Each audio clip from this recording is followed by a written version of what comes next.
안녕하세요, 아름입니다. 오늘은 호흡기계 문제풀이 진행할 건데요. 자, 첫 번째 445번 문제입니다. 여러분, 이 문제는요, 2019년에 조금 비슷한 문제가 출제가 됐었어요. 그런데 이거 자세히 보세요. 완전 생리학 문제예요, 이거는. 산소 해리 곡선에 대해서 얘기를 하고 있고요. 우측으로 이동을 한대요. 자, 우측으로 이동을 합니다. 산소 친화성이 낮아지는 경우로 옳은 것을 골라라 라고 얘기를 하고 있는데, 산소 해리 곡선 기억나시죠? 이렇게 생긴 거 여러분 알고 계실 거예요. 이게 오른쪽으로 이동을 한대요. 그러면서 산소 친화성이 낮아지는 경우를 얘기를 하고 있는데, 언제 낮아지나요?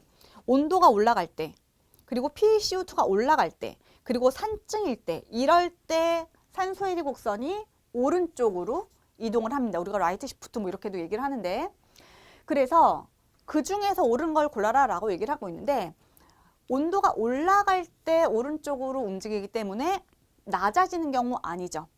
그리고 혈압은 아니에요.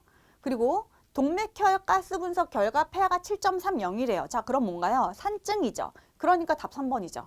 그리고 동맥혈 가스 분석 결과 PaCO2가 35면 여러분 뭐예요?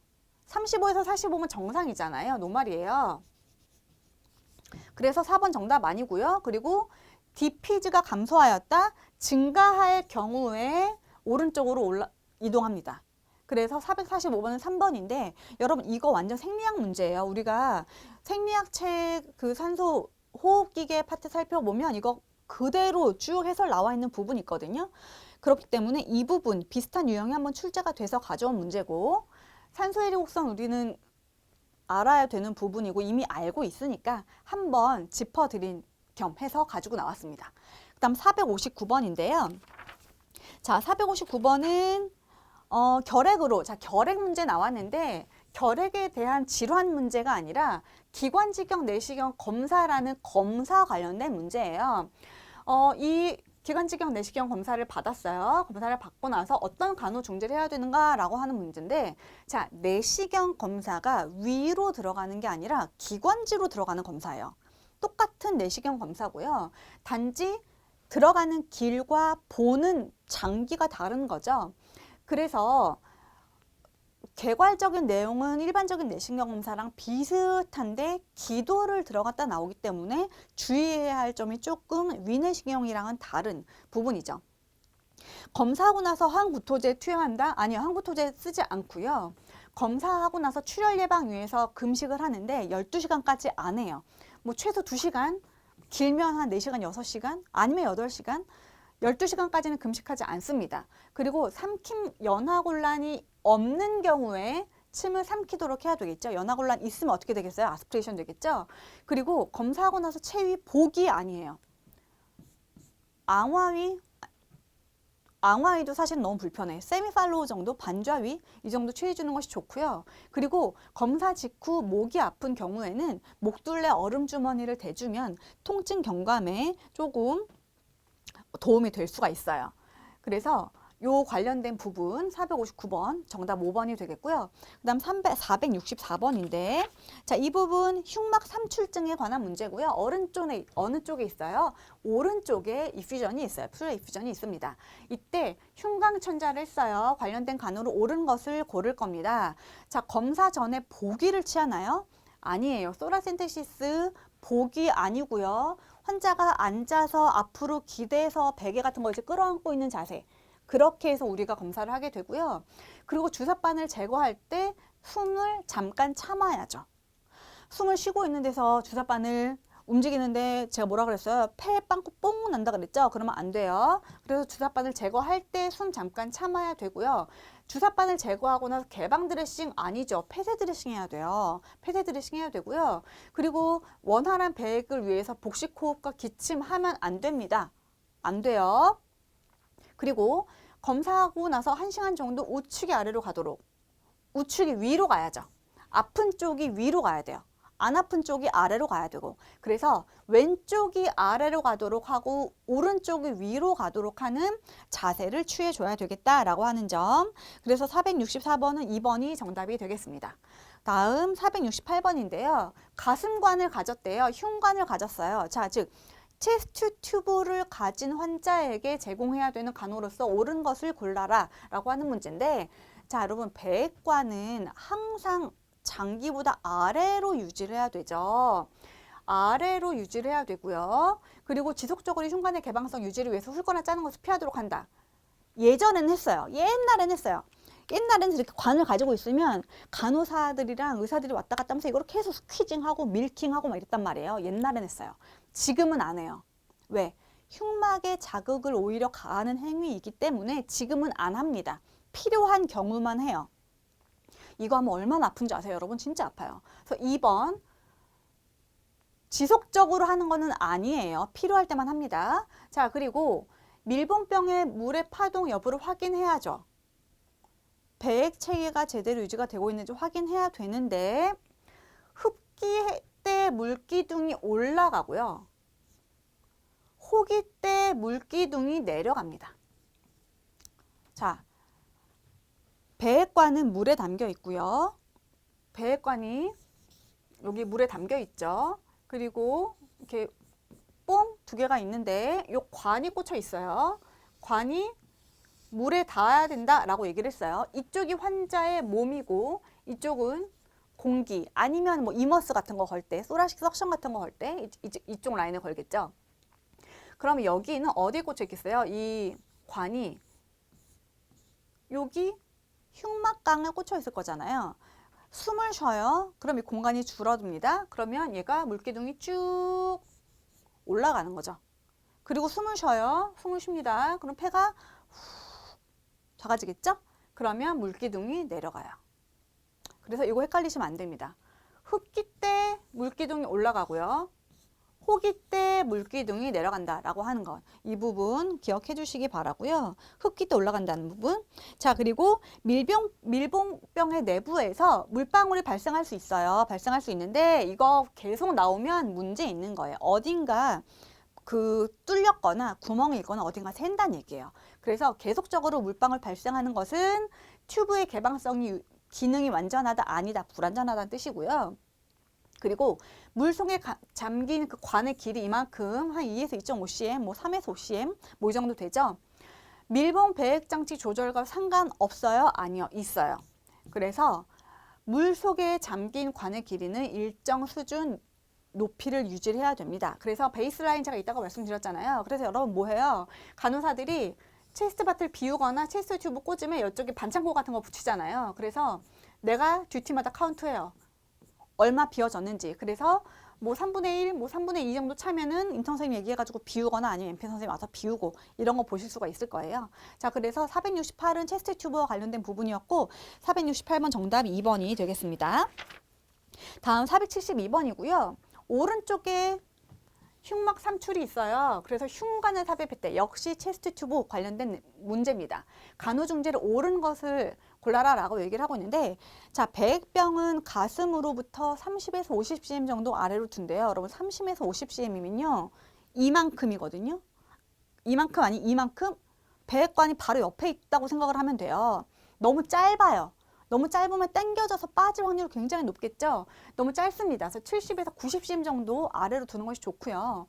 그리고 흉관 길이는 가능한 한 짧게 달라붙게 하면 여러분 이거 툭 치면 호로록 빠져버릴 수 있어요. 가능한 짧게 적당하게 길이를 유지해야 되는 것이 필요하고요. 그리고 병이 깨지거나 연결관이 밀봉 배액체에서 빠진 경우 흉관 열어줘요. 열어주면 어떻게 되겠어요? 그쪽으로 공기 다 들어가겠죠? 안 됩니다. 그리고 체액을 배회하기 위해서 흡인기를 연결했어요. 자, 아까 전에 제가 그림 그려드렸어요. 자, 한 번 더 그려드려요. 이렇게 이쪽은 관 물에 담겨 있고 이쪽 관 없는 쪽 이쪽이 공기 중에 노출이 되든지 아니면 소라식 석션이랑 연결을 하는데 여기 보통 마이너스 음압을 걸어주는데 마이너스 10에서 20cm H2O 정도를 유지를 합니다. 그래서 여러분 이런 얘기 뭐 들어본 적 있을 거예요. 이마스 20만 걸어주세요. 이머스 뭐 10만 걸어주세요. 이렇게 얘기하는 경우도 있고요. 소라식 석션 네가티브 20만 걸어주세요. 뭐 이렇게 얘기하는 경우도 있을 거예요. 그게 이 얘기예요. 그래서 체액을 배액하기 위해서 흡인기로 연결을 해서 음압을 걸어주는데 마이너스 10에서 마이너스 20cm H2O를 걸어줘라 라고 하는 부분이에요. 그 내용이. 그리고 밀봉병 안에 있는 긴 관에 물의 파동은 튜브가 기능하지 않을 경우를 반영한다. 아니다. 물의 파동은 튜브가 잘 기능하고 있다라는 것을 보여주는 것이죠. 그래서 4번이 정답이 되겠고요. 다음 474번이고요. 기관절개관을 가진 환자에게 간호를 해야 돼요. 그때 어떻게 간호할 거냐? 옳은 것을 골라라 라고 얘기를 하고 있는데 절개 부위 피부 간호 하루에 한 번 너무 적습니다. 3번, 필요하면 더 자주 해줘야 되고요. 그리고 여러분 석션할 때 심박동수 올라가잖아요. 근데 올라간다고 해서 바로 석션을 중지하진 않아요. 한 40회 정도 올라가면 석션 중단하고요. 끈 교환해주죠. 우리 트라키오스토미 그 티클린업 해주고 끈까지 교환해주는데 손가락 2-3개 들어가는 정도면요. 너무 느슨해요. 너무 느슨하고요. 뭐 기침하거나 이럴 때 제가 그 커프 없는 그 트라키오스토미 한 환자분 기침하고 나서 이거 빠져가지고 저 진짜 깜짝 놀란 적 있거든요. 손가락 1개 정도만 들어갈 수 있도록 고정해주고요. 커프 공기 압력은 매일 측정해서 기도 확장을 예방해줘야 되고, 그리고 흡인성 사정을 할 때 커프를 축소시켜 놓고 주스를 마신 후에 기침이나 분비물에 의해서 주스색이 묻어나는지 확인합니다. 그래서 474번 같은 경우는 4번이 정답이 되겠고요. 다음 477번. 기관삽관 환자, 인투베이션 하는 환자예요. 인공기도 적용한 부분입니다. 흡인 위험성을 예방하기 위한 간호로 옳은 것을 인투베이션 했는데 아스피레이션 되나요? 돼요. 됩니다. 자, 그럴 때 흡인을 예방하기 위해서 어떻게 간호할 거냐? 적절한 커프 압력 유지한다. 필요합니다. 필요하죠. 그리고 침상머리 15도면요. 너무 낮아요. 그렇기 때문에 30도 이상은 조금 헤드업 포지션을 해주는 것이 중요하고요. 그리고 가능하면 발관할 때까지 금식 아니에요. 발관하지 않아도 인투베이션 하고 나서 우리 튜브 피딩 하잖아요. 그래서 발관할 때까지 금식 유지 안 하고요. 그리고 가능하면 72시간 내에 너무 빨라요. 한 1주에서 2주 정도는 인투베이션 그 기관 삽관 유지합니다. 그리고 구강 간호가 오히려 흡인을 유발할 수 있으므로 하루에 한 번 제공한다. 너무 적죠. 구강 간호는 그래도 해야죠. 그 대신에 조심해야겠죠. 그래서 예전에 지금은 커튼볼 안 쓰는데요. 예전에 저희 후배가 커튼볼로 오랄케어 해주다가 그걸 놓쳤어요. 의식이 없는 분이었는데 정말 우리가 깜짝 놀랐죠. 다행히 대변으로 나왔습니다, 여러분. 우리가 그때 얼마나 다들 기뻐했는지 몰라요. 구강 간호 해야 되는데 지금 커튼볼 아마 안 쓰실 거예요. 그거 놓치면 정말 큰일 나거든요. 흡인 유발할 수 있지만 하루에 한 번은 아니다. 그래서 거즈로 닦아내던지 뭐 이렇게 하시겠죠. 기관마다 혹은 좀 다를 텐데 우리가 기본 간호 때 배웠던 내용 잘 기억하시면 될 겁니다. 477번 정답 1번이었고요. 자, 다음 485번 문제고요. 인플루엔자 독감에 대해서 궁금해하는 환자에게 간호사가 설명을 했어요. 어떻게 옳게 설명을 했겠는가라는 건데요. 독감 예방접종하면 안 걸리나요? 아니죠. 걸릴 수 있습니다. 여름에 하나요? 아니죠. 우리 언제 해요? 가을에 하죠. 항체가 형성되는 데까지 걸리는 시간을 주고, 그리고 예방접종에 상체가 만들어진 거는 굉장히 수명이 짧잖아요. 그래서 여름에 미리 하는 것 아니다. 가을에 한다. 그리고 독감 치료하기 위해서는 항생제 치료 안 하죠. 뭐 해요? 항바이러스 제제 주죠. 왜냐하면 인플루엔자는 바이러스에 의한 감염이니까요. 그래서 항생제 아니고 항바이러스제 투여합니다. 그리고 독감 바이러스 같은 경우에는 변이가 잘 되죠. 그래서 질환이 확산이 되기도 합니다. 이 4번이 옳은 설명이었고요. 독감 예방접종은 50세 이상이나 만성질환자 등의 고염 위험 집단만 하면 되는 건 아니죠. 다 하게 되죠. 그래서 485번은 4번이 정답이 되겠고, 자, 다음 488번. 편도선 절제술을 한 성인 환자의 간호로 옳은 것을 골라라 라고 얘기를 하고 있는데요. 자, 여러분, 편도선 절제술은 우리가 아동에서도 다루는 수술이기도 해요. 그런데 어른이 안 하나? 아니에요. 성인도 합니다. 자, 그렇다면 편도선 절제술을 한 다음에 어떤 거를 주의를 해야 되겠는가? 여러 가지 주의사항이 있어요. 우리가 교육해야 될 부분도 있고 주의 깊게 관찰해야 될 부분도 있습니다. 자, 그럼 뭐냐? 일단 치기 또는 반저혈을 취해주고요. 특히 이제 이 부분인 거죠. 출혈, 안위, 식이, 퇴원 교육 이 부분과 관련해서 우리가 잘 봐야 되는데, 일단 출혈과 관련해서는 활력증후 기본이죠. 그런데 뭘 또 봐야 되냐? 삼키는 행위. 환자가 자꾸 뭘 삼켜요. 이런 걸 자꾸 보여요. 그러면 목 뒤로 뭐가 넘어가나? 혹은 출혈이 있나? 그래서 그걸 삼키나? 라고 생각할 수 있어요. 자, 그리고 심하게 기침해요. 가래 뱉어요. 코 풀어요. 너무 거친 음식을 먹어요. 이것도 자극이 돼서 출혈을 유발할 수 있기 때문에 요거 다 하지 말아야 된다고 설명해야 됩니다. 자, 그리고 안위 제공, 통증, 불편감 있을 수 있으니까 목에 얼음 칼라 제공하고요. 아스피린 어때요? 아스피린 진통제로 많이 쓰는 약이지만 출혈의 위험성이 있기 때문에 진통제는 아스피린 안 쓰고 못 쓴다. 아세타미노펜, 타이레놀 쓴다라고 하는 것. 자, 그리고 식이 같은 경우에는 의식이 회복되는 대로 얼음 조각이나 아이스크림을 주도록 하고 수분 섭취를 권장을 하는데 수술하고 나서 하루 이틀 정도는 시원한 유동식을 줘라. 너무 찬 유동식 아니고요. 시원한 유동식 주고요. 4일째부터는 고형식을 시작해라. 그리고 빨대 사용하지 말아라. 양념 너무 강한 음식 먹지 말아라. 거칠고 삼키기 어려운 거 먹지 말아라. 왜요? 수술 부위 자극이 될 수 있기 때문에 그렇습니다. 그리고 퇴원하고 나서 1, 2주 동안에도 코 푸는 것 조심해야 된다고 얘기해야 되고요. 그리고 산성 주스 자극이 되는 음식이죠. 그래서 이것도 섭취 제한할 수 있도록. 그리고 수술하고 나서 딱지가 떨어질 때까지 좀 불편할 수 있는데 이거 딱지 떼겠다고 일부러 자극하거나 그러면 출혈 위험성이 있죠. 그쪽으로 감염될 수 있습니다. 그래서 수술하고 나서 4일에서 8일 정도면 가피가 떨어질 거고 이때 목에 불편감이 좀 심해질 수 있다라고 하는 것까지 우리가 교육을 해줘야 되겠죠. 그래서 정답은 뭔가요? 4번이 정답이 되겠습니다. 딱지 일부러 떼어내나요? 아니죠. 일부러 딱지 안 뗍니다. 그리고 회복 후 출혈 없음 유동식 바로 안 먹죠. 그리고 기침, 편도선 절제술만큼은 기침 격려하지 않습니다.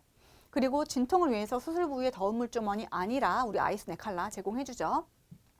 그래서 488번 같은 경우는 4번이 정답이 되겠고요. 다음 497번. 후두 종양으로 후두 절제술을 받은 환자의 간호중재를 옳은 것을 골라라 라고 얘기를 하고 있는데요. 자, 첫 번째, 수술 직후에는 말하는 것을 하지 말아야 합니다. 말하는 것 하지 말도록 하고요. 그리고 부종경감을 위해서 하지를 30도로 높여요? 아니에요. 후두가 어디 있어요? 여기 있잖아요. 그런데 하지를 높이는 것이 아니라 머리를 높여주는 자세를 취해줘야 되겠죠. 그리고 기도 청결을 위해서 코를 통해서 흡인을 한다. 여러분, 코를 통해서 흡인을 할 경우에는 후두 절제술을 했기 때문에 오히려 자극이 될 확률이 굉장히 높죠. 하지 않습니다. 기도 자극이 있을 수가 있어요. 수술 부위 자극이 있을 수 있습니다. 그리고 수술하고 나서 머리를 약간 구부린 자세를 항상 취하도록 한다. 일시적으로 수술하고 나서는 그 수술 부위 봉합, 절개선 그 부위 자극을 예방하기 위해서 앞으로 구부린 자세 취할 수 있는데요. 약간 구부린 자세를 항상 취하는 것은 아니에요. 항상 취하는 것은 아닙니다. 그리고 마비성 장폐색 예방하기 위해서 수술 직후 정상식이 권장하지 않아요. 물론 전신만 취했기 때문에 마비성 장폐색 있을 수는 있는데 여러분 음식물을 삼킬 수 있는지 그 기능을 사정을 해야 되고요. 그리고 나서 삼킬 수 있는 기능이 완전히 회복이 된 후에 시기를 섭취를 해야 됩니다. 그래서 후두 종양으로 후두 절제술을 했다. 이때 우리가 제공해야 될 간호는 옳은 설명은 1번이 되겠습니다. 자, 501번이고요. 천식이 나왔습니다. 제가 천식 100% 나온다라고 얘기를 했었어요. 그죠? 천식을 진단받은 환자에게 간호 사정을 할 때 옳은 것을 골라라 라고 얘기를 하고 있는데요. 자, 첫 번째, BCG. BCG 뭐예요? 결핵이죠. 천식이랑은 관계없고요. 6개월간의 인공환기 사용 일수를 사정한다? 요거 왜 사정해야 되는지 전 잘 모르겠어요. 아니에요. 요거 아니고요.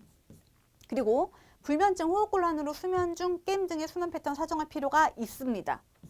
왜냐하면 천식이 잘 관리가 되고 있다면 잘 자겠죠.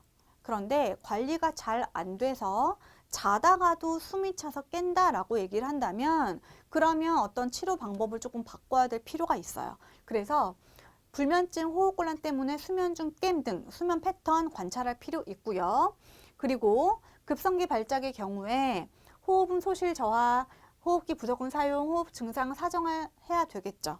이 부분 우리가 사정을 해야 되고요. 자, 그리고 당뇨병 면역억제요법, 장기간 부질피지, 호르몬 복용력, 감염 위험도가 증가한다. 자, 여러분 이거는요. 천식이 아니라 오히려 결핵과 관련된 부분입니다.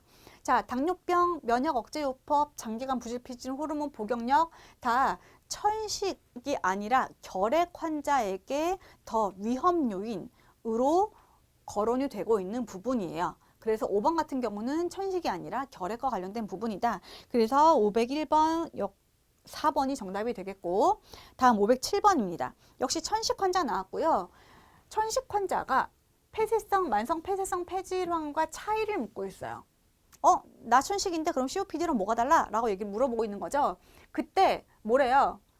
천식에 관한 오른 설명, 결국은 천식에 관해서 제대로 얘기하고 있는 거 골라라 라고 하는 거잖아요.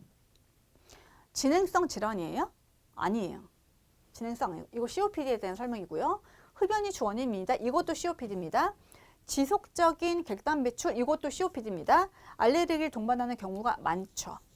이게 천식이고요. 그리고 폐포의 병리학적 변화로 공기가 폐에 축적됩니다. 이것도 COPD와 관련된 부분이죠. 그래서 507번 같은 경우는 4번이 정답이 되겠습니다. 근데 다음은 509번이고요. 천식 발작으로 응급실에 왔어요. 이때 알부테롤, 벤톨린 흡입이 처방이 됐습니다. 자, 이 약물을 통해서 알 수 있는 효과, 즉 알부테롤, 벤톨린의 양리학적 기전이 뭐냐, 이 약물이 어떤 계통의 약물이냐를 묻고 있는데요. 자, 여러분 이거 우리 이미 알고 있어요. 베타 교감신경 작용제고요. 기관지를 확장시켜주는 약이고요. 기관지 경련을 완화해서 천식 발작을 억제시켜주는 약입니다. 우리가 성인간호학, 아동간호학, 여러분 다른 과목도 굉장히 그 양리학과 관련이 높은데 특히 천식, 심장 이쪽은 여러분 양리학 반드시 알고 계셔야 돼요. 그래서 알부테롤, 특히 이제 벤톨린 같은 경우는 기관지 경련을 완화시켜요. 그래서 기도를 열어줍니다. 그래서 급성기 때, 천식 발작 때 우리가 사용할 수 있는 약이에요. 벤톨린, 이거 반드시 알고 계셔야 되고요. 다음 513번. 24세 남자가 운동에 의한 천식을 진단을 받았고, 자, 크로몰린을 처방받았어요.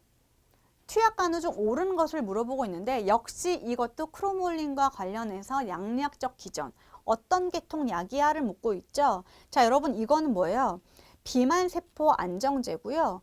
비만세포 안정제는 급성 천식 발작 때 완화요법으로 사용하는 것이 아니라 벤톨린이랑은 완전히 다릅니다. 어떤 거냐면 예방하는 약이기 때문에 운동 시작 15분 전에 투여해서 운동으로 인한 천식 발작을 예방하기 위한 약으로 우리가 사용할 수 있는 약이에요.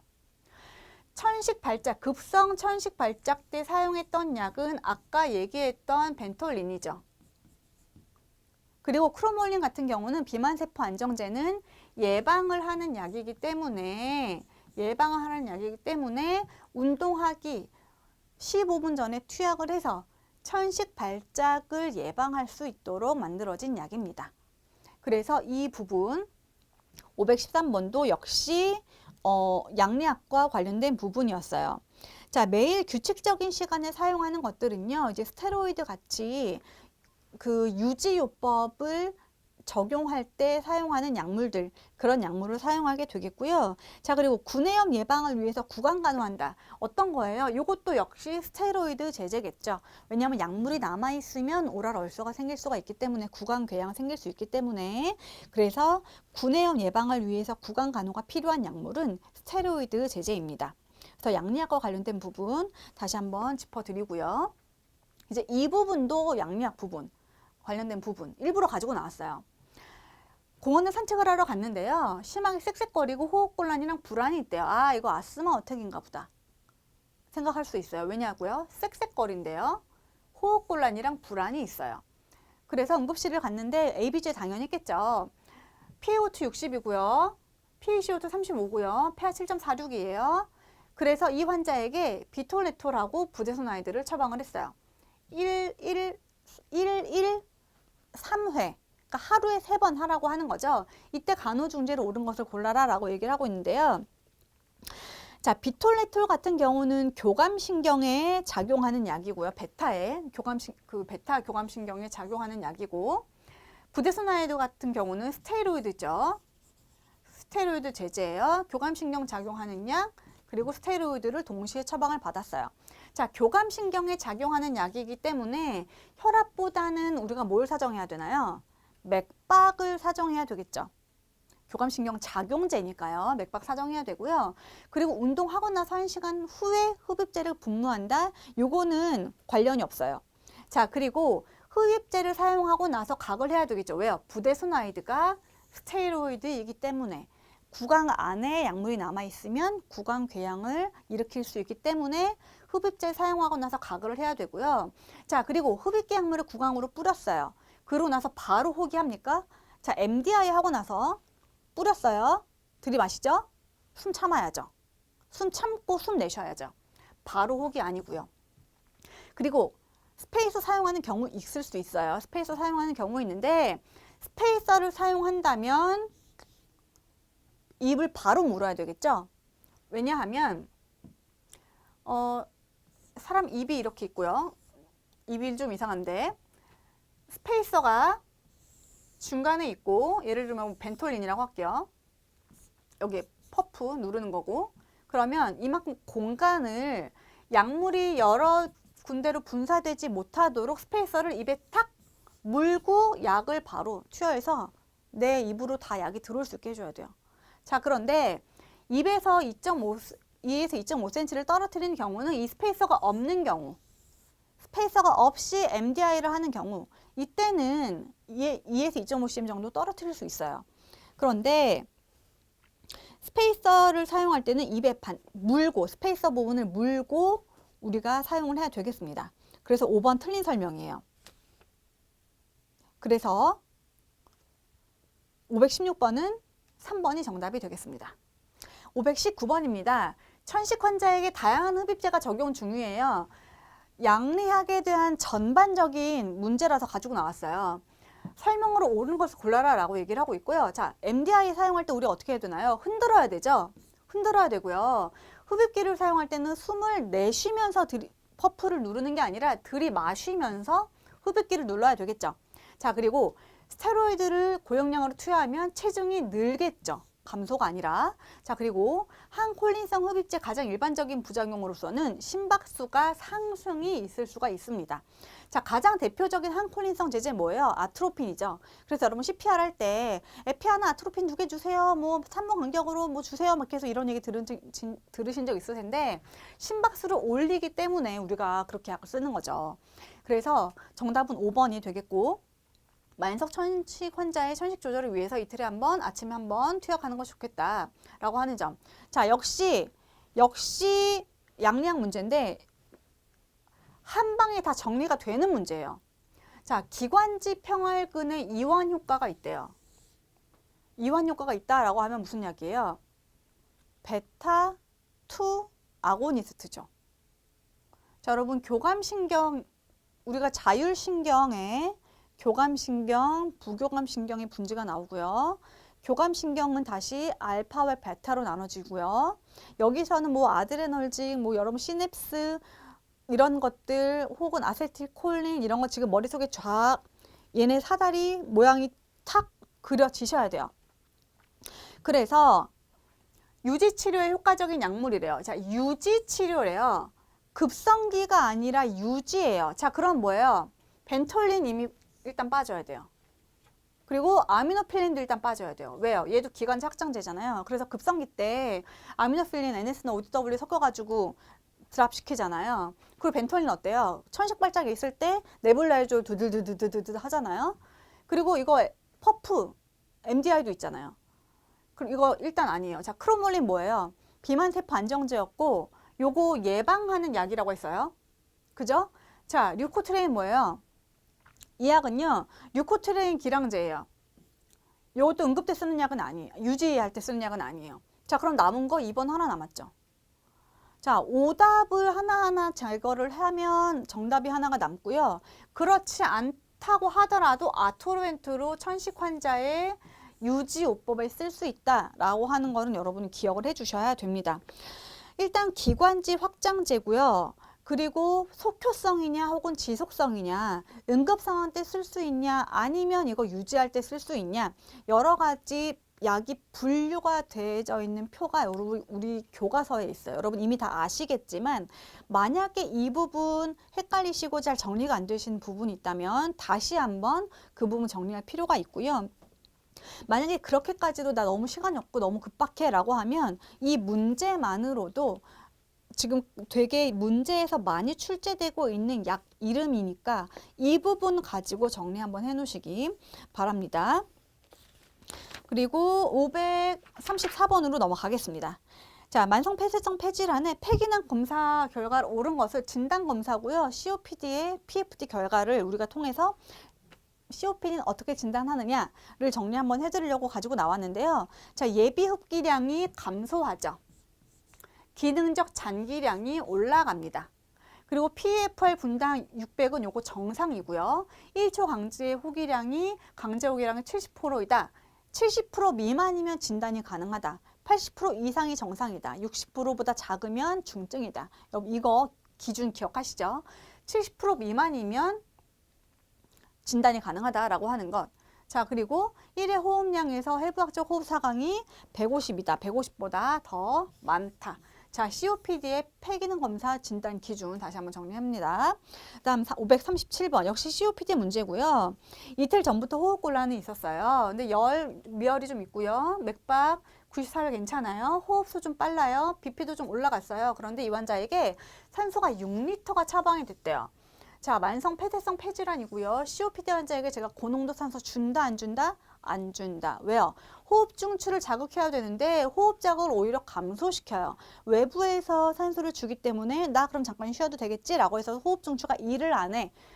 그렇기 때문에 고농도 산소가 처방이 될 때는 반드시 주의를 해야 된다라고 말씀드렸습니다. 그래서 537번은 4번이 정답이 되겠고요. 다음 540번이고요. 만성 폐쇄성 폐질환으로 입원을 했는데 ABJ 결과가 이래요. 자, 먼저 살필 것은 무엇이냐라고 하는 건데요. 일단 우리가 ABJ에서 탁 눈에 들어오는 숫자가 없어요. 자, 뭐예요? pH가 없어요. 그리고 단지 뭐만 주어졌어요? PaCO2, PaO2 염기 과잉 베이스 있었으면 줬어요. 자, 그럴 때 pH가 없는데 이거 어떻게 알아? 라고 얘기할 수가 있는데요. 그거 없어도 알 수 있는 방법 있죠. PaCO2가 54예요. 그럼 뭐예요? 호흡성 산증이죠. 근데 뭐가 없어요? HCO3가 없어요. 그러면 보상 기준까지 가지도 않았다라고 하는 얘기죠. PaO2 80, 아니 90, 뭐 이 정도면 당장 인투베이션은 해야 될 건 아닌 것 같은데 PaCO2가 일단 54고, 자 보시면 베이스 이시스를 주어주잖아요. 요거 염기 과잉이라고 얘기를 하는데 정상은 0이에요. 보통 레벨이 0인데 얘는 2예요. 0보다 크다는 얘기는 호흡성 산증이란 얘기예요. 그래서 이 두 가지를 가지고 우리가 호흡성 산증을 의심할 수가 있는데요. 자, 여기서 산증이냐 염기성이냐를 묻고 있지 않죠. 자, 간호사가 먼저 살필 거를 묻고 있는데 일단 PaCO2가 올라갔어요. 염기 과잉이고 호흡성 산증이에요. 자, 그렇다고 한다면 멘탈리티를 봐야 돼요. 그래서 PaCO2가 COPD 환자에게 PaCO2가 올랐다. 멘탈이 있느냐? 멘탈이 있다면 우리 펄스 리프레싱 하세요. 이산화탄소를 효과적으로 빼주는 호흡 운동을 격려를 해야 되겠고, 멘탈이 없으면 어떻게 해야 되겠어요? 인투베이션 해야죠. 인투베이션 해서 CO2 빼줘야 돼요. 그래서 PaCO2가 올라갔다. 게다가 베이스 이시스가 숫자 포지티브 2다. 그러면 멘탈이 어떤가를 먼저 봐야 되겠죠. 그래서 540번은 4번이 정답이 되겠고요. 끊임없이 임상적 판단, 임상적 생각을 키울 수 있는 문제가 끊임없이 나오고 있어요. 반복적으로 나오고 있고, 자, 문제 접근 방법 저랑 같이 하시면 충분히 문제 해결할 수 있으니까 너무 걱정하지 마시고 저랑 문제 조금씩 더 연습해 보도록 하겠습니다. 자, 다음 550번이고요. 심한 호흡곤란으로 응급실을 방문을 했어요. 역시 만성 폐쇄성 폐질환 환자입니다. 이때 O2를 3L를 적용을 했는데 ABGL 아마 했을 거예요. 폐가 떨어져 있어요. 그리고 PaO2가 60이에요. PaCO2가 80이에요. 그런데 뭐예요? 기면 상태예요. 자, 멘탈리티가 점점 떨어지고 있어요. 자, 그렇다고 한다면 어떻게 해야 되겠는가 하는 건데요. 이때 바로 중환자실 입원이 필요하다. 자, 왜냐? 고탄산성 호흡 부전이고요. 기계 환기에 적응증에 해당이 됩니다. 그래서 PaCO2가 50보다 클 때, 폐하가 7.3보다 작을 때 다 해당 다 되죠. 게다가 여러분 중요한 건 뭐예요? 멘탈리티가 드로우지 하잖아요. 자, 그렇다고 한다면 이산화탄소를 효과적으로 빼주기 위해서 인투베이션 해서 벤틸레이터 걸어줘야 되고요. 그러려면 중환자실 일신해야 되는 거죠. 여기서 만약에 인공기도 삽입해야 됩니다. 기계 환기를 해야 됩니다가 없어요.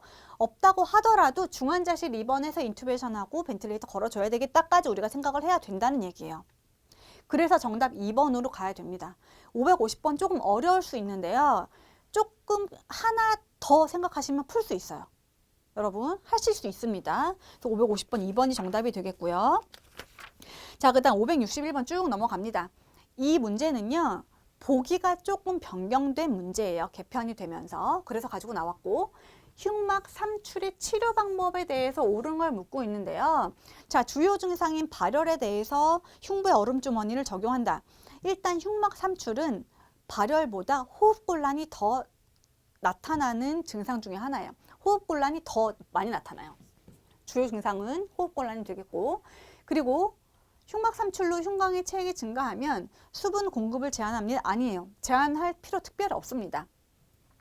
그리고 편안하게 앙화이, 여러분 여기 폐에 물 차는데 앙화이를 취하면 편하겠어요? 더 숨 찰 거예요. 세미 팔로우나 시팅 포지션 해줘야 되고요. 자, 그리고 시술 중인데 무슨 시술은 잘 모르겠지만 흉막 삼출이기 때문에 소라센테시스를 하겠구나. 그럼 그 시술을 얘기하는 걸 거예요. 자, 그렇다면 이 시술 중에 활력 징후나 산소 포화도를 확인해야죠.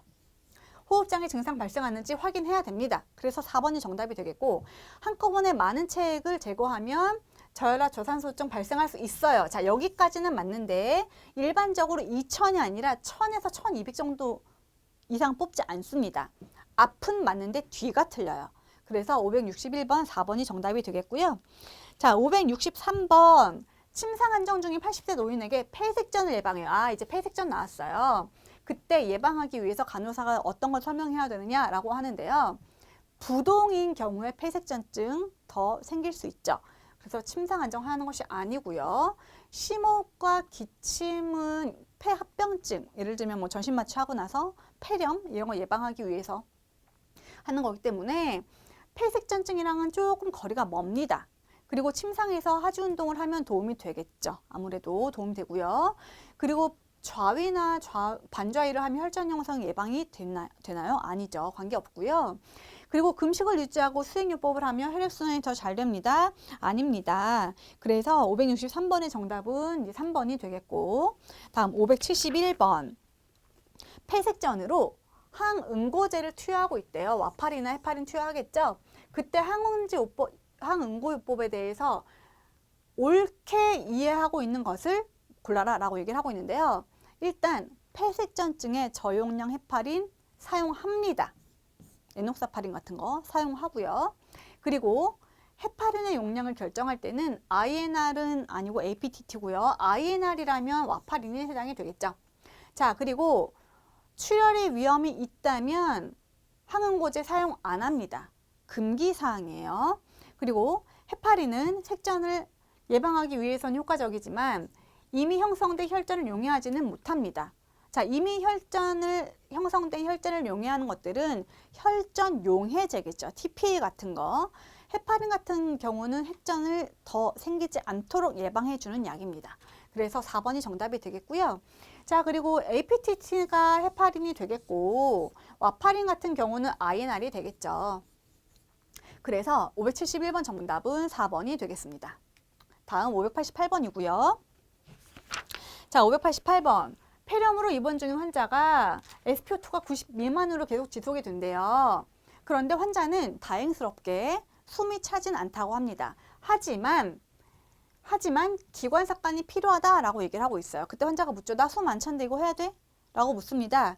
그때 간호사가 어떻게 반응을 해야 적절하겠는가를 묻고 있어요. 자, 혈압이 지속적으로 떨어져도 그리고 세츄레이션이 90 미만으로 계속 유지가 돼도 뭐가 문제가 됩니까? 다른 장기에도 영향을 미칠 수가 있기 때문에 이게 문제가 되죠. 다발성 장기 부전이 문제가 됩니다. 그래서 장기에도 원활하게 산소 공급을 유지해 주기 위해서 기관삽관이 필요합니다 라고 얘기를 해주셔야 되는 부분이에요. 자, 이 부분이 어떻게 보면 이게 왜 펄모야? 이게 왜 여기 나와? 라고 할 수 있겠는데 90% 미만으로 지속될 때, 즉 폐의 기능을 묻는 문제가 해당이 되겠고요. 폐가 단순히 그냥 숨을 쉬게 하는 것이 아니라 우리가 조직에 산소와 영양분을 공급을 해주기 위한 장기 중에 하나죠. 그래서 90% 미만이 된다면 다른 장기에도 영향을 미칠 수가 있기 때문에 우리가 산소 포화도를 일정 수준 이상으로 유지를 해야 된다라는 결론을 내릴 수가 있습니다. 그래서 588번의 경우는 4번이 정답이 되겠습니다. 다음 595번이고요. 이제 결핵에 대한 문제. 자, 결핵도 제가 꼭 출제되는 문제다, 질환이다 라고 얘기를 했었는데 결핵의 진단과 치료에 대한 문제고요. 일단 결핵은 엑스레이로 확진이 가능합니까? 엑스레이로 우리가 결핵을 확인은 할 수 있는데 확진을 엑스레이로만 하진 않아요. 요것만으로 확진하지 않습니다. 그리고 단독 약물 치료 아니죠. 최소 우리가 4가지 정도 약은 한꺼번에 써요. 그래서 단독 약물 치료가 더 효과적이지 않고요. 그리고 결핵 피부 검사 양성 반응을 보이는 경우 매번 검사할 때마다 재검받지 않습니다. 그리고 결핵약을 복용하다가 중단을 했어요. 그때 다제내성 결핵이 되면 기본 결핵약 효과 없어요. 안 씁니다. 단계 올려야 됩니다. 그리고 이소니아지드, 피라지나마이드, 에탄부톨, 리판핀 이런 4가지 이상의 약물을 복용하는 것이 가장 적당해요. 그래서 여러분 그 이소니아지드 같은 경우는요. 흰색 알약인데 되게 작은 흰색 알약이에요. 피라지나마이드는요. 이만한 흰색 동그란 약이고요. 에탄부톨도 노란색 알약이고요. 리판피신은요. 제가 이따가 얘기해 드릴 텐데 그거 안에 깨잖아요. 그냥 겉에서 보면 그냥 주황색인데요. 안에 깨보면 정말 새빨간색이 나와요. 그래서 리파핀이 들어가는 분들은 소변, 뭐 땀, 눈물 이런 것들이 약간 오렌지색으로 변색이 돼요. 그 약 때문에 그랬습니다. 595번, 5번이 정답이었고 자 다음 602번인데요. 항결핵 약물에 대한 설명이고요. 옳은 설명을 골라야 돼요. 자, 결핵약을 한 번 복용하기 시작하면요. 최소 6개월은 먹어야 돼요. 그리고 증상이 없더라도 용량을 줄여서 투약하면 안 됩니다. 그리고 모든 약물의 전 용량이라고 그랬는데 이 결핵약 아까 4가지 있다고 얘기했잖아요. 그거를 한꺼번에 공복에 먹어요. 아침 공복에 먹고요. 그리고 객단 배양 검사가 음성으로 나오더라도 6개월 동안은 약 꾸준히 복용하셔야 되고요. 그리고 한 가지만 투여하면 약 내성 잘 생겨요. 그래서 몇 가지 투여한다? 적어도 4가지 약물은 병용해서 투여해야 된다. 그래서 정답 3번이 되겠고요. 다음 605번입니다. 자, 결핵 환자에게 이소니아지드와 리파핀을 투여하라고 해요. 이때 확인해야 할 환자의 과거력. 2개 다 뭐가 있냐면요. 간독성이 있어요. 그래서 결핵약 복용하고 있는 환자에게 OTPT가 올랐다라고 하면 약 다 복용 끊습니다. 끊고 OTPT 레벨 안정화되면 그때 약을 다시 시작해요. 그래서 간독성의 부작용이 있는 약들이기 때문에 B형 간염에 대한 과거를 확인해야 되겠다라고 하는 점. 그리고 항결핵 약물의 부작용에 대해서 옳은 설명을 골라라 라고 얘기를 하고 있는데요. 이거 되게 헷갈리거든요. 자, 스트립토마이신은요. 청각장애와 관련이 있습니다. 스트립토마이신 S인데 요거를 잘 그리면 귀 모양으로 만들 수가 있어요. 이렇게 외우세요. 스트립토마이신 귀, 청각장애. 자, 리판피신 R이 들어가죠. 제가 뭐라 그랬어요? 약 깨면 안에 엄청 빨갛다 그랬죠. 그래서 얘 때문에 주황색 분비물이 생겨요. 리팜피신의 R, 빨강의 R, 레드. 이렇게 연결해서 외우세요. 자, 그리고 에탄부톨은 어떤 게 있냐면 시력장애와 관련이 있어요. 시력장애가 관련이 있는데, 자, 에탄부톨 무슨 색이냐면요, 노란색 알약이에요. 노란색 알약인데 여러분 부엉이 생각하시면 돼요. 에탄부톨 노란색 알약이고요. 저는 에탄부톨 어떻게 외웠냐면요, 이렇게 외웠어요. 아, 에탄부톨 이렇게 외웠어요. 부엉이 눈 되게 노랗잖아요. 그래서 눈, 에탄부톨 노란색 눈, 그래서 그렇게 외웠어요. 안 그러면 이거 헷갈려서 못 외워요, 여러분. 그래서 에탄부톨 부엉이 눈, 노란색 부엉이 눈 생각하세요. 에탄부톨은 시력장애와 관련이 있습니다. 자, 그리고 피라지나미드, 이게 뭐와 관련이 있냐? 요산혈증과 관련이 있어요. 피라지나미드가. 그래서 피라지나마이드 같은 경우에는 저는 요즘에 어떤 연예인을 좋아하면요, 피오 굉장히 중요해요. 좋아해요. 내가 좋아하는 피오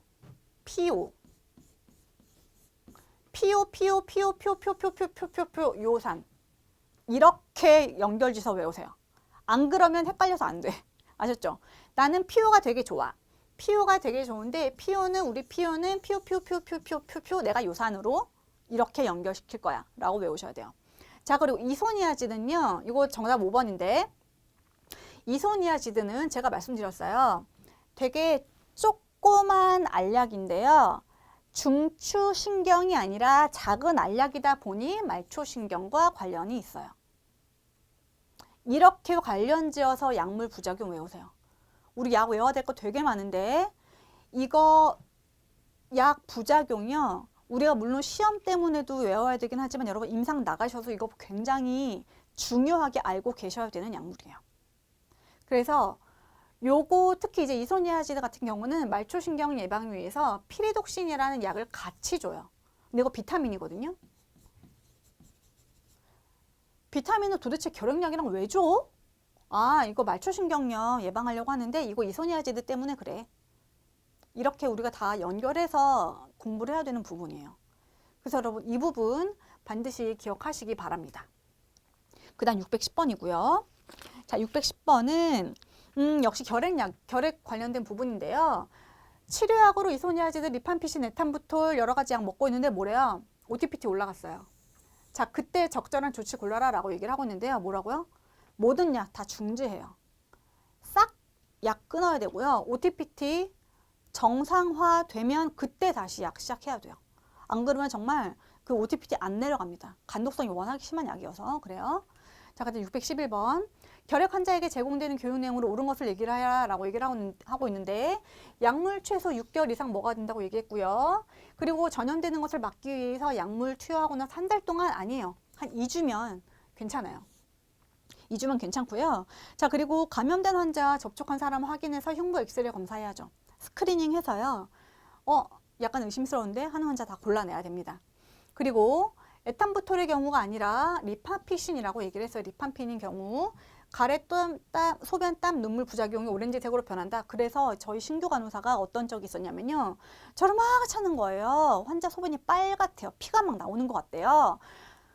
봤더니 피가 아니라 그냥 주황색이에요. 알고 봤더니 리팜피신 복용하고 있는 환자였어요. 그 정도로 그 색깔이 정말 드라마틱하게 오렌지색으로 진한 주황색으로 변해요. 뭐 때문에 그렇다? 리팜피신 때문에 그렇다 라고 하는 부분. 에탄부톨 아닙니다. 에탄부톨 뭐라고요? 부엉이 눈이라고요. 시신경과 관련 있던 부분. 자, 그 다음 약물 복용 후 전시수약감, 구역구토, 가려움증, 황달 등은 생길 수 있는 증상이에요? 아니에요. 간 기능 부정과 관련된 합병증입니다. 부작용이죠. 그렇기 때문에 611번 3번이 정답이 되겠고요. 다음 627번 다발성 손상으로 급성 호흡곤란 증후군 진행되는 것을 조기 발견했다. 자, ARDS의 초기 증상은요, 호흡수 증가인데, 자, 이걸 뭘로 알 수 있냐? 과다호흡이 가장 처음에 나타나는데요. 여기 보면 과다호흡 없잖아요. 그것과 관련된 거 뭐예요? 2번이죠. 그래서 ARDS는 예방을 해야 되는 질환 중에 하나인데 그것을 가장 빠르게 캐치할 수 있는 부분은 과다호흡이고 그와 관련된 부분은 호흡수 증가가 되겠습니다. 다음 628번이고요. ARDS로 입원을 했어요. 이때 호흡 관리를 위해서 호기말 양압을 적용했어요. 자, 이거 왜 그럽니까? 환기를 증가하기 위해서죠. 무엇의 환기? 폐포의 환기를 증가하기 위해서 그렇고 허탈된 폐포에 개방하기 위해서 호기말의 양압을 더 밀어 넣어주는 거예요. 자, 그때 합병증을 골라라라고 얘기를 하고 있는데 호기말에 양압을 프레셔를 더 넣어주다 보니까 오히려 그 압력이 과해질 수 있어요. 그래서 발생할 수 있는 것이 뭐다? 기흉이다.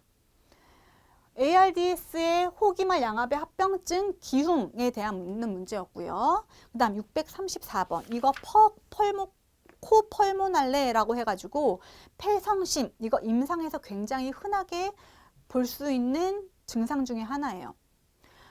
오랫동안 폐 기능이 떨어지신 분들에게 나타날 수 있는 합병증이고요. 코펄모날레라고 하는 부분. 폐 동맥압이 올라가다 보니까 우심실의 부담이 너무 높아져요. 그러다 보니 우심부전이 생겨요. 우심부전. 자, 우심부전과 관련된 증상을 골라라. 뭔가요? 말초부종이죠. 오른쪽 심장이 제대로 기능을 안 합니다. 그럼 어디가 막힌다고요? 그 뒤가 막힌다고요. 그러니까 전신부종이 생기는 거예요. 그래서 말초부종과 관련된 부분 634번 개편되면서 새로 추가된 부분이고요. 코펄모날레라고 하는 부분은 아마 그동안은 거론이 되지 않았었을 거예요. 그런데 임상에서 볼 수 있는 부분이고 점차 임상 중심으로 트렌드가 바뀌고 있다라고 저는 판단을 했어요. 그래서 여러분 추가된 부분이기 때문에 가지고 나왔어요. 하지만 이 코펄모날레라는 것을 몰라도 우리가 폐질환과 관련해서 우심부전이 있을 수 있다라고 하는 부분은 충분히 병태 생리를 쭉 생각을 해보면 알 수 있어요. 그래서 그렇게 긴장 안 하셔도 되고요. 하나하나 따져보면서 연습하시면 충분히 풀 수 있는 문제입니다. 자, 그러면 말초부종 있는 건 알았어요. 자, 그럼 다른 거는 왜 정답이 안 되는가? 혈액 점성이 올라갈 것이고요. 그리고 제1심음이 아니라 제2심음이 강도가 올라갈 것이고요. 그리고 운동을 할 때 호흡곤란이 나타날 거고요.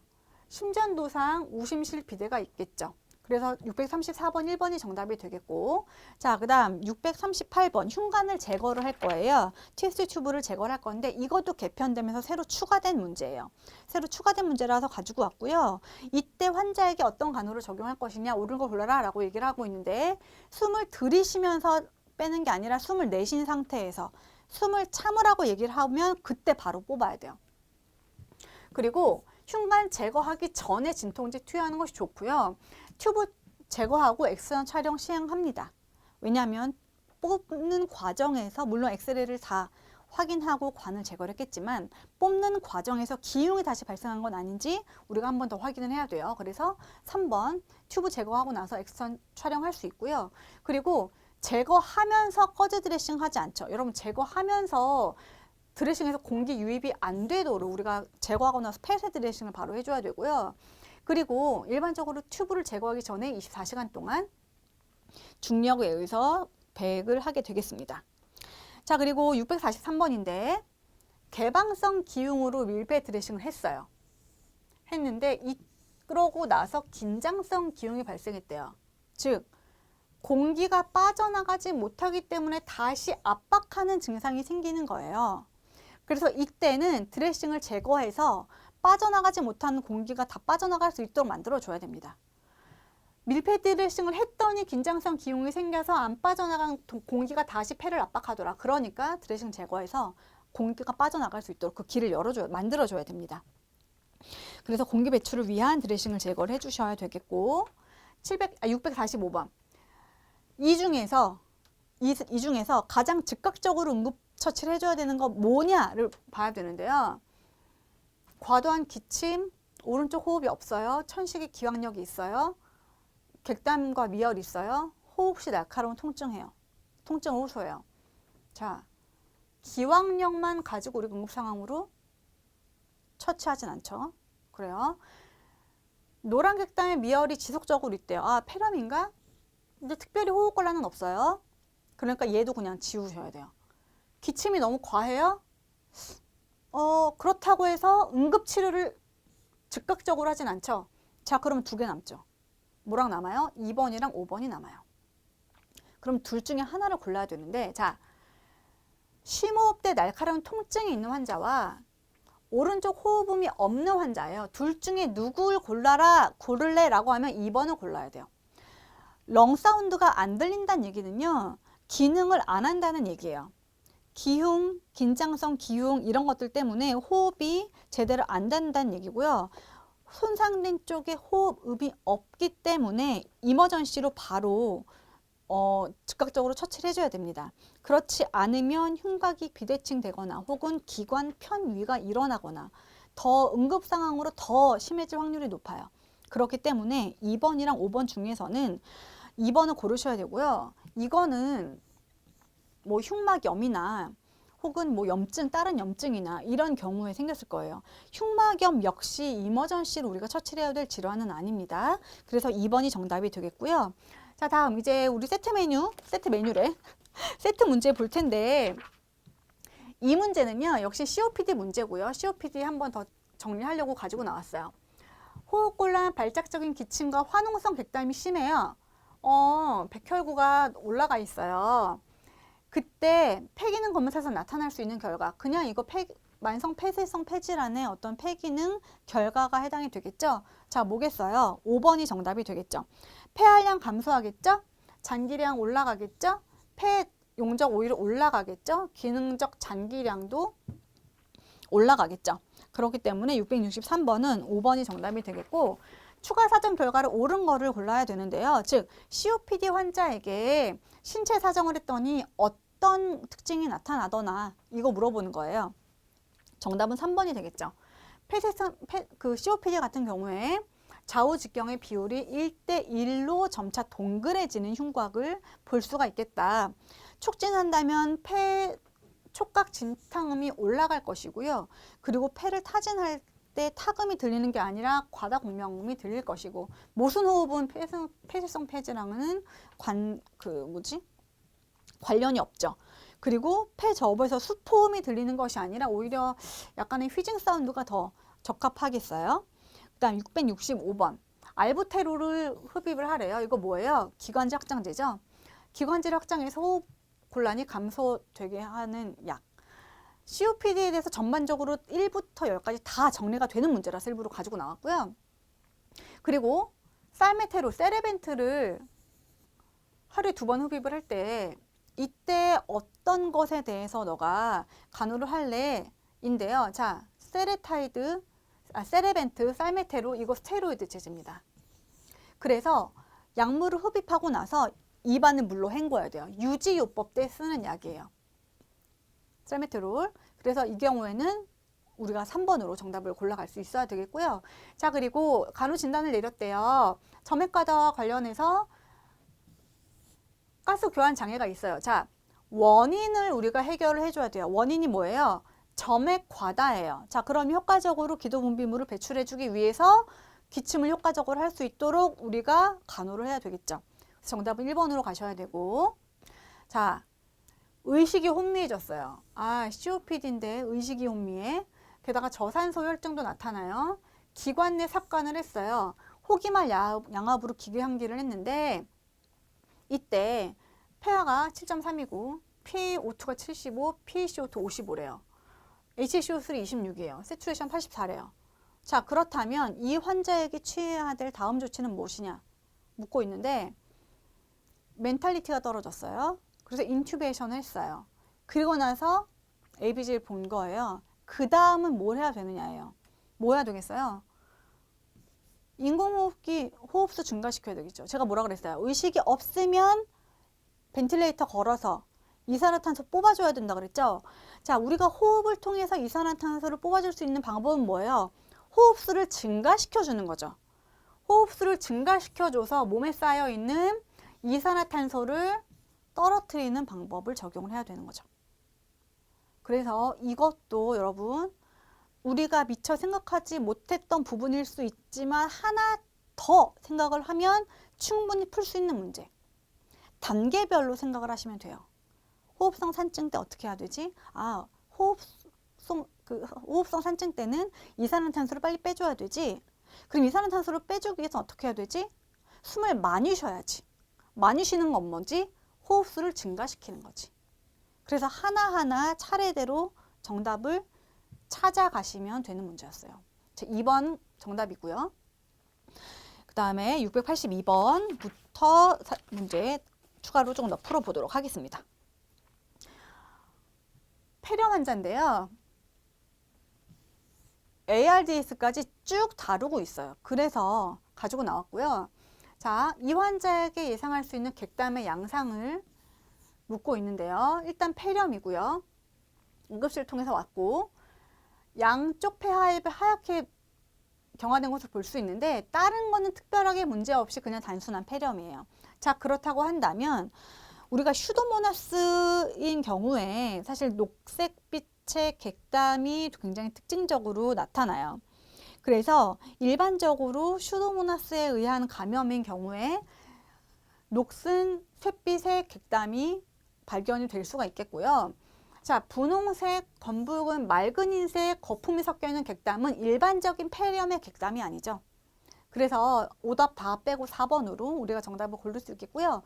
자, 그리고 우선적인 간호진단을 고르라고 하는데요. 폐하도 좀 떨어져 있고요. 그리고 PaCO2도 좀 올라가 있고 PaO2도 좀 내려가 있어요. 그리고 미열은 좀 있는데 세츄레이션도 85래요. 자, 그렇다고 한다면 여기서 가장 우선적인 간호진단 뭐겠어요? 이거 데이터 안 보더라도 얘 보기만 보세요. 영양 부족 가장 우선적이지 않아요. 불안 더더욱 아니죠? 그리고 체액과다 고체온도 아니야. 그럼 자, 두 개 중에서 고른다면 당연히 여러분 4번으로 가셔야죠. 가장 우선적인 거는 가스교환 장애, 숨을 쉬게 해주고 그 다음에 나머지 다 해결해 주셔야 돼요. 그래서 요거 데이터 안 보더라도 보기만 보더라도 우리는 4번으로 정답 골라갈 수 있어야 되겠다라고 하는 것. 항생제가 처방이 됐는데요. 항생제 투여 전에 뭐를 해야 되느냐, 즉 이 5가지 보기 중에서 항생제를 투여하는 시점이 언제냐, 언제 항생제를 투여해야 되겠냐, 그 부분인데요. 자, 언제겠어요? 폐렴 치료에서 항생제를 쓴다고 한다면 객단 배양 검사를 하고 나서, 그리고 나서 항생제 써야 돼요. 자, 여러분 새로 추가된 항생제를 쓰든지 아니면 항생제를 쓰다가 변경을 하든지 그 전에 반드시 객단 배양 뿐만 아니라 뭐 블러드 컬처도 해당이 될 수 있어요. 배양 검사가 먼저 시행된 다음에 항생제를 씁니다. 항생제를 배양 검사 나올 때까지 기다렸다가 쓰지 않죠. 예전에 어디서 한번 얘기했는데 배양 검사를 하고 그리고 브로드 스펙트럼 항생제 쓰고 만약에 균 배양 검사 균 확인하고 이 항생제 써도 되겠다라고 하면 쓰고 안 되겠다, 이거 말고 다른 걸로 바꿔야 되겠다, 그때 바꾼다 라고 얘기했잖아요. 항생제 투여 시점에 대해서 묻는 문제였어요. 그렇기 때문에 정답은 항생제의 특징에 대해서 아느냐, 언제 투여돼야 되느냐까지 우리가 생각해야 되는 문제. 4번이 정답이 되겠고, 비건 캐디를 통해서 FiO2 40%를 제공한대요. 유속을 골라라 라고 얘기를 하고 있는데 공기, 우리 대기 중에 20%의 산소가 있죠. 산소가 있어요. 자, 그리고 1리 그러면 얼마 남아요? 20 남죠. 40에서 20 빼면 20 남죠. 자, 그러면 1리터에 4%예요. 그럼 20 나누기 4 하면 얼마예요? 5리터죠. 이렇게 답 찾아가시면 됩니다. 그 다음 686번. 폐렴이 호전이 안 돼요. ARDS에 빠졌어요. 그래서 ICU로 갔고 인공호흡기를 적용을 했어요. 이때 환자에게 예측되는 증상 및 징후는을 묻고 있는데요. 자, 인투베이션까지 해야 된대요. ARDS까지 빠졌대요. 그때 어떤 증상이 나타나기 때문에 우리가 ARDS로 진단을 하고 어떤 증상이 나타나기 때문에 인투베이션을 해야 되겠어요. 동맥 내 산소 분압이 떨어지기 때문에 우리가 진단 가능하고 관련된 처치가 진행이 되는 거겠죠. 그래서 686번은 ARDS라는 질환에 대해서 알고 있어? 그럼 이때는 어떤 증상이 나타나? 라고 하는 문제였어요. 그래서 5번이 정답이 되겠고요. 자, 687번. 기관의 삽관을 하려고 해요. 이때 담당 간호사가 뭘 준비해야 되겠느냐. 여러분 이거 정말 그동안 제가 국가고시를 문제를 쭉 보면서 아 정말 임상에 맞춰져서 문제가 계속 변화하고 있구나를 제가 이거를 보면서 정말 다시 한번 느꼈던 문제예요. 인투베이션을 할 때요. 삽관 전에 컵에 공기를 넣는 거 맞아요. 근데 넣으면 안 되고요. 넣었다가 빼야 돼요. 자, 컵에 공기를 넣는 이유는 뭐냐면요. 인투베이션 할 때 이 튜브에 우리 그 커프 때문에 그 발루닝 들어가 있잖아요. 발루닝이 제대로 돼 있느냐를 확인하기 위해서 공기를 넣어요. 그런 다음에 커프가 찢어져 있다면 공기방울이 새겠죠. 그거 폐기해야죠. 그리고 공기방울이 나오지 않는다면 아 이거 발로닝 했을 때 잘 유지가 되겠군이라고 판단할 수 있어요. 부풀려 놓으면 안 되고요. 부풀렸다 빼야 됩니다. 빼고 준비를 하셔야 되고요. 그리고 흉부 초음파가 아니라 우리가 폐 청진을 통해서 제대로 들어갔는지 확인을 하죠. 그리고 성인은 26에서 28프렌치를 써야 돼요. 근데 몇 프렌치를 쓸지 모르니까 26, 27, 28 다 준비를 해놔. 그런 다음에 의사가 뭐 몇 프렌치 주세요 하면 그때 그거 주면 됩니다. 3에서 4프렌치 아니고요. 그리고 청진을 해야 우리가 삽관이 제대로 되어 있는지 확인이 가능할 것이고 그리고 커프 안에 공기는 빠질 염려가 전혀 없어요? 아니에요. 그래서 이 튜브 끝에 여기 발론이 이렇게 있고요. 그리고 끝에 이렇게 이쪽에다가 시린지를 우리가 에어 넣잖아요. 그래서 얘를 빵빵하게 채워놔야 돼요. 그래야 얘가 쭉 여기까지 해서 커프까지 발로닝이 된 거를 확인할 수가 있기 때문에 공기 빠질 염려 있습니다. 그래서 우리가 발로닝을 주기적으로 확인해야 될 필요가 있겠죠. 안 그러면 제대로 고정이 안 되니까. 다음 688번. 이 환자에게 적용되고 있는 인공호흡기에서 고압경보음이 울렸대요. 벤틸레이터에서 고압경보음이 울렸다. 어딘가 막혔다는 얘기다. 자, 그 얘기는 뭐다? 시크리션이 많아졌다는 얘기다. 그래서 고압경보음이 울렸다면 기도 분비물을 확인해라. 필요하면 석션 해줘야 된다. 자, 반대로 저압과 관련된 경보음이 울렸다라고 하면 어딘가 새고 있다는 얘기다. 그래서 압력이 어딘가 빠져나가서 압력이 떨어진다는 얘기다. 자, 그렇기 때문에 새는 소리가 나는지 확인해야 된다라고 하는 부분 3번이 정답이 되겠고요. 자, 그리고 현재 치료에 대해서 설명한 내용으로 옳은 것을 골라라 라고 얘기를 하고 있는데요. 일단 지금 호흡 증진을 위해서 앙화의를 유지합니까? 호흡 증진을 위해서는 눕혀놓은 게 아니고 상체를 올려야 되겠고요. 그리고 균의 활동을 억제하기 위해서 전량식이 하면 안 되고 오히려 열량 소모가 많기 때문에 열량을 조금 더 공급해야 될 필요가 있고요. 폐렴으로 진단이 됐기 때문에 광범위 항생제를 쓰고 있을 거고요. 그리고 SpO2가 85면 너무 낮은 거죠. 더 높게 유지를 해줘야 되고 그리고 항생제가 필요하다면 변경을 해야죠. 의미 없는 항생제 계속 쓰면 안 되고요. 필요하면 항생제 변경해야 됩니다. 그래서 690번은 3번이 되겠고 마지막 691번 볼 건데요. MRSA가 동정이 됐어요. 자, 그때 간호사의 반응은 뭐냐? MRSA는 우리가 뭡니까? 접촉을 통해서 전파되는 질환이었어요. 그래서 전파되면 큰일이니까 1인실 격리, 이거 코호트 격리도 할 수 있어요. 그리고 환자에게 알려야죠. 환자에게 본인에게 무슨 일이 생겼는지 알려야 되고요. 모두 일회용으로 쉽게 바꿀 필요 없습니다. 항생제에서 내성이 생긴 게 문제이기 때문에 항생제를 바꾸지 않는 것이 아니라 적정한 항생제로 바꿔야 되고요. 접촉 감염이기 때문에 의료진이 반드시 손 씻기를 철저히 해야 되겠죠. 그래서 691번은 5번이 정답이 되겠습니다. 좀 호흡기 관련해서는요. 우리가 임상적으로 생각하고 임상적으로 판단해야 되는 문제가 굉장히 많이 출제가 되고 그리고 이것들이 굉장히 중요하게 생각이 되고 있어요. 어려울 수 있는데 한 발만 조금 더 생각을 하시면 됩니다. 병태생리 하나만 조금 더 하나만 더 생각을 하시면 돼요. 어렵지 않고요. 오답 노트 분명히 좀 문제가 잘 안 풀리거나 틀렸던 부분이 있을 건데 저랑 강의 내용 조금씩 기억하시면서 문제 연습해 보시고 오답노트 확인하셔서 내가 부족한 부분 뭔지 한 번 더 확인하시고 그리고 문제풀이 다시 하시면 완전히 내 걸로 만드실 수 있어요. 자, 오늘 문제풀이 강의 여기서 마치겠습니다. 수고하셨습니다.